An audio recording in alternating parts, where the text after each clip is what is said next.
больнице, где уважение должно быть основой заботы, одна чернокожая медсестра молча терпит жестокость высокомерного врача, пока тихий пациент не раскрывает свою истинную личность, меняя ситуацию так, как никто не мог предвидеть. Восторжествует ли, наконец, справедливость? Продолжайте смотреть, чтобы узнать шокирующую правду. Давайте начнем. В больнице Святого Винсента было раннее утро, и медсестра Анджела уже старательно выполняла свои обычные обязанности. Анжела всегда была известна своей теплой улыбкой и нежными прикосновениями. Пациенты любили ее, и даже коллеги восхищались ею, хотя некоторые никогда не показывали этого открыто. Она упорно трудилась, чтобы добиться того, чего добилась, но сегодня чувствовала себя по-другому. Как только она закончила принимать своего первого пациента, в палату вошел доктор Чарльз. Он был высоким, с четкими чертами лица и голосом, в котором, казалось, всегда чувствовалось превосходство. Доктор Чарльз проработал в больнице много лет и имел репутацию высокомерного человека, особенно с теми, кого считал ниже себя. К сожалению, Анжеле часто приходилось выслушивать от него резкие замечания. Сегодняшний день не стал исключением. Доктор Чарльз взглянул на Анжелу так, словно она была невидимкой, прежде чем сосредоточиться на пациенте, мистере Андерсоне, который только что поступил, пожилом мужчине, спокойно сидевшем на смотровом столе. С момента прибытия он почти не разговаривал. Его глаза молча следили за происходящим, как будто он внимательно прислушивался к тому, что происходит вокруг него. Анжела быстро приготовила необходимые инструменты, но когда она протянула стетоскоп, доктор Чарльз нахмурился. «В самом деле, сестра Анжела, не могли бы вы быть помедленнее?» Его голос звучал строго, достаточно громко, чтобы мистер Андерсон мог его услышать. Анжеле стало не по себе, но она сохраняла невозмутимое выражение лица. «Извините, доктор, в следующий раз я буду быстрее», ответила Анжела ровным голосом. Она привыкла к такому обращению, но легче никогда не становилось. Ее сердце бешено заколотилось, когда она почувствовала, как краска смущения бросилась ей в лицо, но она отказалась показать свою слабость. Доктор Чарльз еще не закончил. Осматривая мистера Андерсона, он продолжал критиковать Анжелу, находя недостатки там, где их не было. «Вы уже должны знать эти основные процедуры. Я не знаю, как ты собираешься идти в ногу со временем, если даже не можешь правильно обращаться с инструментами». Анжела опустила голову, прикусив губу, чтобы сдержать навернувшиеся на глаза слезы. В комнате стало холоднее, и тяжесть слов доктора Чарльза давила на нее. Но она не хотела устраивать сцену. Ни здесь, ни на глазах у пациента. Тем временем мистер Андерсон хранил молчание, внимательно наблюдая за происходящим. Он не произнес ни слова, но что-то в том, как он сидел спокойный и наблюдательный, заставило Анжелу задуматься, о чем он думает. Почему он молчал? Был ли он согласен с доктором Чарльзом или молча осуждал его поведение? Доктор Чарльз закончил осмотр и, не сказав больше ни слова, вышел из палаты, предоставив Анжеле убирать за собой.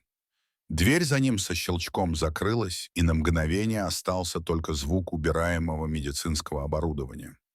Анжела не знала, стоит ли ей что-то сказать или просто продолжать работать в тишине. Как только она потянулась за планшетом, появился мистер Андерсон. Андерсон прочистил горло. Анжела замерла, ожидая очередного замечания о своей работе. Вместо этого мистер Андерсон посмотрел на нее с нежностью. «Вы отлично поработали, медсестра. Не позволяя ему задевать себя». Анжела моргнула, удивленная внезапной добротой. Нечасто пациентка вступалась за нее, особенно после того, как врач так публично унизил ее. Она слегка улыбнулась мистеру Андерсону, благодарная за его слова. «Спасибо», — тихо произнесла Анжела, все еще гадая, кем на самом деле был этот человек. Она вышла из комнаты, ее мысли путались. Она и не подозревала, что молчание мистера Андерсона обладало большей властью, чем кто-либо мог себе представить. День шел своим чередом, но Анжеле от этого легче не становилось. Доктор Чарльз, казалось, был полон решимости сделать ее жизнь невыносимой, ужасной. Каждый раз, когда она заходила с ним в комнату, его резкие комментарии следовали за ней, как тени, от которых она не могла убежать. Его тон всегда был пренебрежительным, как будто она была не более чем помехой. Анжела не поднимала головы, сосредоточившись на своих задачах, хотя каждое его слово было как удар ножа. Вскоре мистеру Андерсону понадобилось еще одно обследование. Анжела подготовила комнату, убедилась, что все на месте, перепроверила оборудование, чтобы не допустить ошибок. Она хотела избежать очередной порции едкой критики со стороны доктора Чарльза, особенно в присутствии пациента. Доктор Чарльз вошел в палату со своим обычным высокомерным видом, взглянув на Анжелу так, словно она едва ли стоила его времени. «Анжела, почему ты всегда такая медлительная?» Он сорвался, хотя все было устроено идеально. «Это не так уж сложно. Я не понимаю, почему вы не можете сделать даже самые простые вещи правильно?» Анжела закусила губу, ее руки слегка дрожали, когда она протягивала ему папку. «Все готово, доктор». Но доктор Чарльз еще не закончил. Он посмотрел на мистера Андерсона и, усмехнувшись, указал на него. «Анжела, в наши дни трудно найти хорошую помощницу. Казалось бы, человек с таким опытом, как у нее, должен стремиться проявить себя». Анжела почувствовала, как у нее сдавила грудь, но она не позволила доктору Чарльзу увидеть ее слезы. Она уже сталкивалась с подобным лечением раньше, но то, как он высмеивал не только ее способности, но и саму ее личность, потрясло ее больше, чем обычно. Тем временем мистер Андерсон, тихо сидя на смотровом столе, наблюдал за происходящим. Его лицо оставалось спокойным, но глаза слегка сузились при словах доктора Чарльза. Он тихо откашлялся и спросил: «Чарльз, как долго вы работаете в этой больнице?» Вопрос казался достаточно невинным, но в тоне мистера Андерсона было что-то такое, что заставило Анжелу и доктора Чарльза замереть. Доктор Чарльз приподнял бровь, слегка озадаченный вопросом. «О, я здесь уже много лет. Я видел, как растет это место, и приложил свою руку к его созданию. Почему, вы спрашиваете?» Мистер Андерсон небрежно пожал плечами, как будто в вопросе не было ничего особенного. Просто любопытно. Важно знать, как здесь все устроено. Анжела взглянула на мистера Андерсона, озадаченная его вопросом. Почему его так интересовала роль доктора Чарльза в больнице? И почему он казался таким спокойным, даже когда был свидетелем того, как доктор унижал ее? Доктор Чарльз, не подозревая о каком-либо более глубоком смысле, скрытом за этим вопросом, выпятил грудь, явно гордясь своим положением. Да, я полагаю, что оказал на нее довольно большое влияние. У нас здесь напряженная работа. Мистер Андерсон задумчиво кивнул, но больше ничего не сказал. Анжела не могла отделаться от ощущения, что мистер Андерсон знает больше, чем говорит. В его спокойном поведении, в его осторожных вопросах было что-то необычное. Почему его так волновало, как доктор Чарльз обращался с ней? Почему он, казалось, уделял ей такое пристальное внимание? Остаток осмотра продолжался в неловком молчании, а доктор Чарльз при каждом удобном случае отпускал язвительные замечания. Анжела держала свои эмоции под замком, как она научилась это делать, но внутри нее нарастала боль. Она задавалась вопросом, как долго сможет выносить такое обращение. Тем не менее, она оставалась профессионалом, несмотря на то, что слова доктора Чарльза тяжело давили на ее плечи. Когда визит закончился и доктор Чарльз вышел из палаты, мистер Андерсон задержался на мгновение, провожая взглядом уходящего доктора. Затем он повернулся к Анжеле и сказал: «Ты сильнее, чем он думает. Не позволяй ему заставить себя забыть об этом». Анжела моргнула, в очередной раз удивленная молчаливой поддержкой мистера Андерсона. Она тихо поблагодарила его, а в голове у нее роились вопросы. Кто был этот мужчина? Почему он так сильно заботился о ней? Что-то в нем было не совсем так, и Анжела не могла не задаться вопросом, не было ли в нем чего-то большего, чем казалось на первый взгляд. В следующий раз, когда доктор Чарльз и Анжела вошли в палату мистера Андерсона, Анжела почувствовала это. Что-то изменилось в том, как мистер Андерсон смотрел на доктора Чарльза, и теперь его вопросы казались более прямыми, более целенаправленными. «Итак, доктор Чарльз», — начал мистер Андерсон спокойным, но твердым голосом, «я заметил, что вы кажетесь суровым со своим персоналом, особенно с медсестрой Анжелой». Он указал на Анжелу, которая напряглась при упоминании своего имени. Доктор Чарльз, явно застигнутый врасплох, бросил пренебрежительный взгляд на Анжелу, прежде чем ответить. «У меня высокие стандарты, мистер Андерсон. Я ожидаю, что мои сотрудники будут компетентны и расторопны. Моя работа — следить за тем, чтобы они соответствовали этим стандартам». Мистер Андерсон приподнял бровь, и вы не находите, что, унижая их перед пациентами, они улучшают свои показатели? Сердце Анжелы ёкнуло. Она никогда не видела, чтобы кто-то так открыто задавал вопросы доктору Чарльзу, тем более пациент. Доктор Чарльз, с другой стороны, казался взволнованным. Он усмехнулся, пытаясь отмахнуться от этого, как от шутки. «Что ж, мистер Андерсон, иногда необходима жесткая любовь». «Жесткая любовь», — тихо повторил мистер Андерсон, слегка прищурив глаза. «Интересно, все ли в этой больнице так думают?» Доктор Чарльз начал терять самообладание. Он пренебрежительно махнул рукой. «Я занимаюсь этим уже много лет. Я знаю, что делаю. Вам не нужно беспокоиться о том, как я веду дела». В этот момент дверь открылась, и доктор в палату вошел. Рейнольдс, главный врач больницы. Анжела не ожидала увидеть его здесь, и, судя по выражению лица доктора Чарльза, он тоже не ожидал. Доктор Рейнольдс, мужчина с многолетним стажем, подошел прямо к мистеру Андерсону и поприветствовал его улыбкой. «Мистер Андерсон, рад снова видеть вас, сэр. Надеюсь, вы остались довольны». Зал замер. Глаза Анжелы расширились от шока. «Сэр», ее взгляд метнулся к мистеру Андерсону, который ответил на приветствие доктора Рейнольдса легким кивком.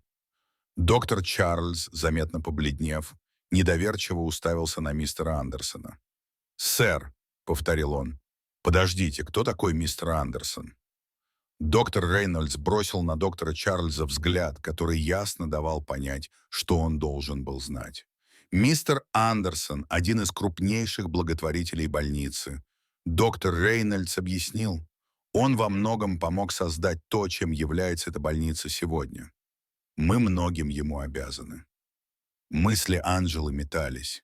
Тихий, непритязательный мужчина, которого она осматривала весь день, был необычным пациентом. Он был одним из самых влиятельных людей, связанных с больницей. И все это время доктор Чарльз обращался с ним как с обычным пациентом, унижая ее у него на глазах. Доктор Чарльз запнулся на полуслове, пытаясь взять себя в руки. «Я не знал, мистер Андерсон, даже если бы знал». Но мистер Андерсон поднял руку, прерывая его. «Дело не в том, что вы знаете, доктор Чарльз. Все дело в том, как вы относитесь к людям, независимо от того, думаете ли вы, что кто-то наблюдает за вами или нет». Доктор Чарльз застыл на месте, пытаясь найти слова, которые могли бы исправить ситуацию, но Анжела видела это по его глазам. Он знал, что уже слишком поздно. Правда о его высокомерии открылась тому, кто обладал гораздо большей властью, чем он ожидал. Однако доктор Чарльз уже не был таким уверенным и надменным, как прежде. Его лицо побледнело, а на лбу выступили капельки пота. Он открыл рот, пытаясь прийти в себя. «Мистер Андерсон, я понятия не имел. Если бы я знал, кто вы, я бы так и сделал». Мистер Андерсон поднял руку, призывая его остановиться. «В этом-то и проблема, доктор Чарльз. Вам не обязательно знать, кто такой человек, чтобы относиться к нему с уважением. Ваш персонал, включая сиделку Анжелу, заслуживает лучшего». Доктор Чарльз неловко поежился, его обычное высокомерие рассыпалось под тяжестью страха. Он бросил быстрый взгляд на Анжелу, которая стояла молча, сохраняя твердую осанку, несмотря на смятение в груди. Она не могла поверить в то, чему стала свидетельницей. Все годы жестокого обращения и принижения были раскрыты перед тем, кто действительно мог что-то изменить. «Уверяю вас», — продолжал доктор Чарльз дрожащим голосом, — «все это просто недоразумение. Я возлагаю большие надежды на людей, которые работают со мной, но я никогда не хотел причинить им вреда. «Довольно», — прервал его мистер Андерсон. «Я наблюдал за вами весь день, доктор Чарльз, и увидел более чем достаточно. Я пришла сюда не просто как пациентка, но как человек, которому не безразлично, как работает эта больница и как относятся к людям, которые здесь работают».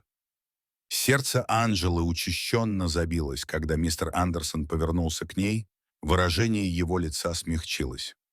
«Анжела», — сказал он, — «ты проявила невероятный профессионализм и изящество в трудную минуту. Я видела, как вы достойно переносите несправедливое обращение, и это то, чем я восхищаюсь». Анжела моргнула. Она никак не ожидала, что ее заметит, тем более такой могущественный человек, как мистер Андерсон. Она всегда делала все, что в ее силах, независимо от обстоятельств, но то, что это было признано таким образом, было ошеломляюще. Доктор Чарльз, с другой стороны, был на грани паники. Он сделал шаг вперед, в отчаянии повысив голос. «Пожалуйста, мистер Андерсон, я могу объяснить. Я не такой. Я нахожусь под большим давлением, и иногда это проявляется так, как я не хотел. Я могу все исправить, клянусь». Но мистер Андерсон был непреклонен. «Доктор Чарльз, у вас был шанс показать, кто вы такой. И вы показали достаточно. Эта больница может процветать только в том случае, если ее персонал уважают и ценят, а вы доказали, что не подходите на руководящую роль в этом отношении». Итак, все ждали мистера. Андерсон приняла окончательное решение, задаваясь вопросом, какие последствия будут для высокомерного доктора и что это будет означать для будущего Анжелы. Мистер Андерсон повернулся к доктору Рейнольдсу, который до сих пор хранил молчание. «Доктор Рейнольдс», — сказал мистер Андерсон, — «я хочу прояснить, что такое поведение недопустимо ни в одном учреждении, особенно в том, которое должно заботиться о людях. Доктор Чарльз не проявил элементарной порядочности и уважения, требуемое от человека в его положении». Доктор Рейнольдс торжественно кивнул. «Вы абсолютно правы, мистер Андерсон. Мы немедленно примем меры». Взгляд мистера Андерсона смягчился, когда он снова посмотрел на Анжелу. «Сестра Анжела, я видел, как вы сегодня держались с необыкновенным изяществом. Вы подвергались жестокому обращению, но никогда не отступали от своих обязанностей. Для меня очевидно, что вы воплощаете истинное понимание того, что значит заботиться о других. Такие люди, как вы, делают эту больницу замечательной». Глаза Анжелы наполнились слезами, но она смахнула их, все еще слишком потрясенная, чтобы говорить. Мистер Андерсон продолжил. «Я требую не только этого. Доктор Чарльз будет отстранен от должности, но я также рекомендую предложить вам повышение. Кроме того, я лично выделю вам стипендию для продолжения учебы и продвижения по службе». Лицо доктора Чарльза побледнело, когда доктор Рейнольдс шагнул вперед. «Доктор Чарльз, с этого момента вы освобождаетесь от своих обязанностей. Вы больше не будете занимать здесь свою должность, и мы начнем процесс пересмотра ваших действий. Мы не можем позволить, чтобы такое поведение продолжалось». Доктор Чарльз запинался, пытаясь подобрать слова, но ничего не получалось. Его карьера была построена на его высокомерии и авторитете, и теперь она рушилась у него на глазах. Он слегка осунулся, потерпев поражение. Анжела, все еще переживавшая вихрь событий, наконец обрела дар речи. «Спасибо вам, мистер Андерсон», — тихо произнесла она, и в ее голосе прозвучала благодарность. «Я всегда хотел сделать все, что в моих силах, для здешних пациентов». «И вы сделали», — ответил мистер Андерсон. «Вы сделали больше, чем это». Когда доктор Чарльз молча покинул палату, его судьба была решена. Анжела не могла не почувствовать облегчения. Справедливость восторжествовала не только для нее, но и для всех, кто пострадал от его жестокого обращения. Она стойко выдержала все это, и теперь ее преданность делу была оценена так, как она и представить себе не могла. Анжела вышла из комнаты с высоко поднятой головой, зная, что осталась верна себе, и что в конце концов доброта и честность восторжествовали над жестокостью. впервые за долгое время. Она почувствовала надежду на будущее, в котором она продолжит расти и помогать другим, как делала всегда. Если вам понравилась эта история, и вы хотите еще больше трогательных, захватывающих историй, наполненных неожиданными поворотами, не пропустите. Подпишитесь прямо сейчас, чтобы быть в курсе всех последних событий и не пропустить новые видео.